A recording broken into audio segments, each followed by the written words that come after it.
இங்கே இப்போ நம்ம திருச்சியோட வளர்ச்சியை எடுத்துக்கிட்டோம் அப்படின்னா மாண்புமிகு அமைச்சரையா அவர்கள் வந்ததுக்கப்புறம் பல்வேறு விதமான திட்டங்களை தொடர்ந்து திருச்சிக்கு செஞ்சுக்கிட்டு இருக்கிறாங்க.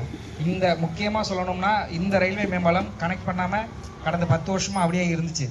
இங்கே நம்ம அரசு வந்ததுக்கப்புறம் தான் சென்ட்ரல் கவர்மெண்ட்டை பேசி மிலிட்ரி கிரவுண்டையும் இடத்தையும் சரி வாங்கி அவங்களாம் கொடுக்கவே மாட்டேன் அப்படின்னாங்க. அதையும் பேசி வாங்கி கம்ப்ளீட் பண்ணி உங்கள்கிட்ட கொடுத்துட்டு போனாங்க. ஏன்னா இதனாலே எவ்வளோ சிரமப்பட்டோம் அப்படின்னு நமக்கு தெரியும். அது எல்லாமே பண்ணது அவங்க தான். எந்த ஒரு விஷயங்களாலும் 10 வருஷம் நடந்த அதிமுக ஆட்சியில் திருச்சியோட டெவலப்மெண்ட்டுக்கு ஒன்றுமே இருக்காது. அவங்க பார்த்தீங்கன்னா 2 அமைச்சர்கள் இருந்தாங்க. என்ன பண்ணாங்க அப்படின்னு உங்களுக்கு எல்லாத்துக்கும் தெரியுமானா ஒன்றுமே தெரியாது. அவங்க வாட்டுக்கு இருந்தாங்க, போயிட்டாங்க. ஆனால் எந்தவித ஒரு வளர்ச்சியும் அவங்களால ப்ராப்பராக சொல்லிக்க முடியாது. இப்போ நம்மளால சொல்ல முடியும் பல்வேறு திட்டங்கள் திருச்சிக்கு இப்படி வந்திருக்குன்னு. முக்கியமாகவே சொல்லலாம், நம்மளாம் பெருமையாகவே சொல்லலாம், இந்த பஸ் ஸ்டாண்ட் வந்தது. இந்த பஸ் ஸ்டாண்ட் அப்படின்றது மிகப்பெரிய ஒரு தொலைநோக்கு திட்டத்தில் வந்தது. திருச்சி அப்படின்றது ஒரு மெட்ரோபாலிட்டன் சிட்டி, சென்னை கோயம்புத்தூருக்கு ஈக்குவலாக நம்ம வரணும் அப்படின்னா பல்வேறு விதமான தொலைநோக்கு பார்வை உள்ள திட்டங்களை நம்ம இம்ப்ளிமெண்ட் பண்ணி ஆகணும். அந்த மாதிரி விஷயங்களை இப்போ நம்ம கொண்டு வந்தனால மட்டும்தான் திருச்சியோட டெவலப் அப்படின்றது ரொம்ப ரொம்ப பெருசாக இருக்குது.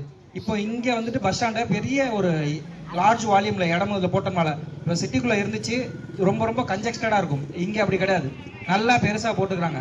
ஏர்போர்ட்டுக்கு ஈக்குவலாக இருக்குது இந்த பஸ் ஸ்டாண்டு. எவ்வளோ பெனிஃபிட் அவங்க கொடுத்துருக்காங்க அப்படின்றத பஸ் ஸ்டாண்ட் நம்ம போயிட்டு வந்தோம் எல்லாத்துக்குமே தெரியும். ஏசி ஃபெசிலிட்டிஸ் இருக்குது, நீட் அண்ட் க்ளீனாக மெயின்டைன் பண்ணிக்கிட்டு இருக்கிறாங்க.